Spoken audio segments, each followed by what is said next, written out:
The vanquished know war.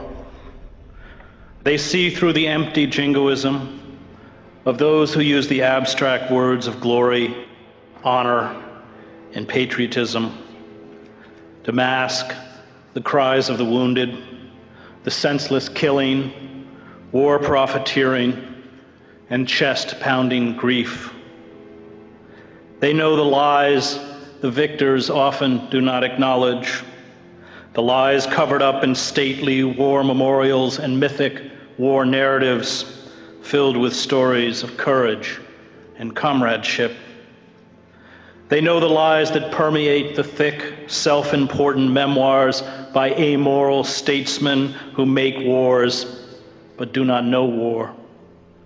The vanquished know the essence of war: death. They see that war is a state of almost pure sin with its goals of hatred and destruction. They know how war fosters alienation, leads inevitably to nihilism, and is a turning away from the sanctity and preservation of life.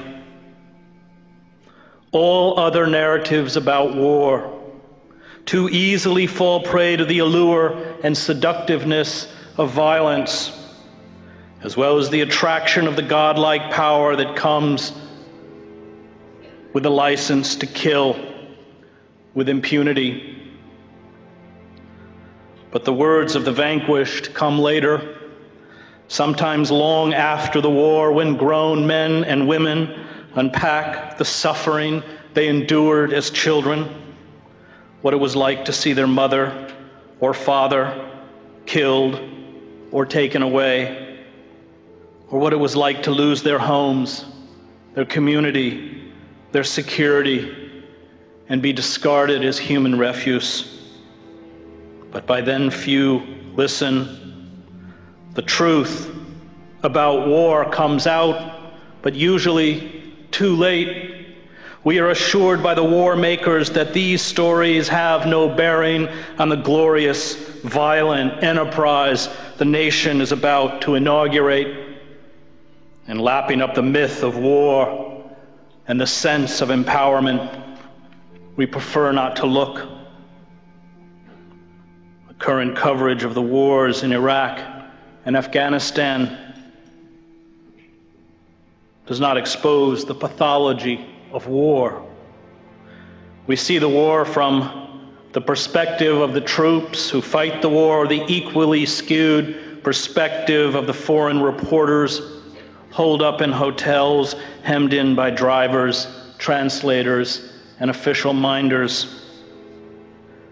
There are moments when war's face appears to these voyeurs and professional killers, perhaps from the back seat of a car, where a small child, her brains oozing out of her head, lies dying.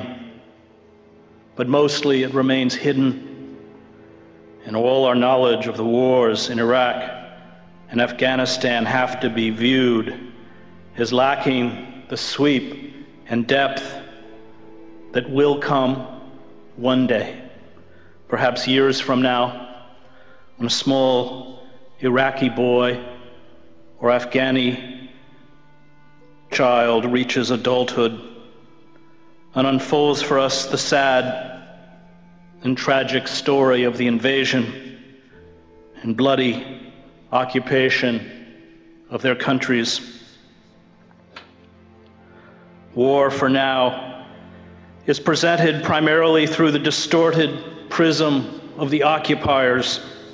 The embedded reporters dependent on the military for food and transportation, as well as security, have a natural and understandable tendency, one I myself have felt, to protect those who are protecting them.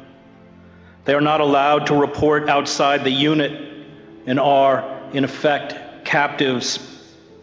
They have no relationships with the victims, essential to all balanced reporting of conflicts, but only with the Marines and soldiers who drive through desolate, mud-walled towns.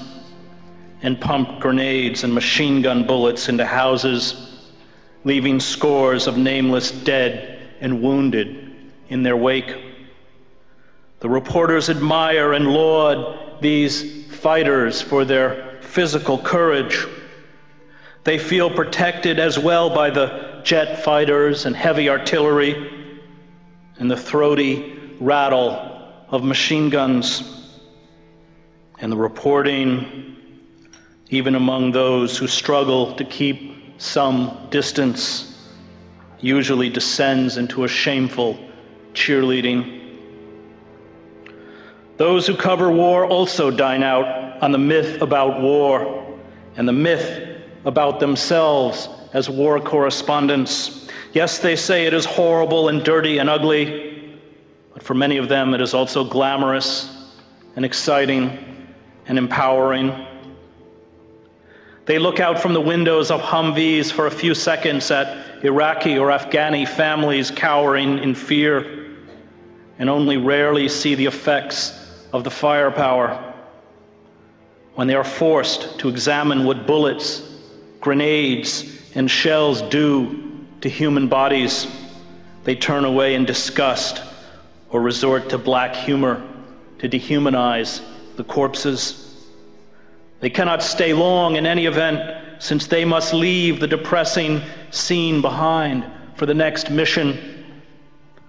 The tragedy is replaced, as it is for us at home who watch it on television screens, by a light moment or another story, and it becomes easier to forget that another human life has been ruined beyond repair, that what is unfolding is not only tragic for tens of thousands of Iraqis and Afghanis, but for the United States.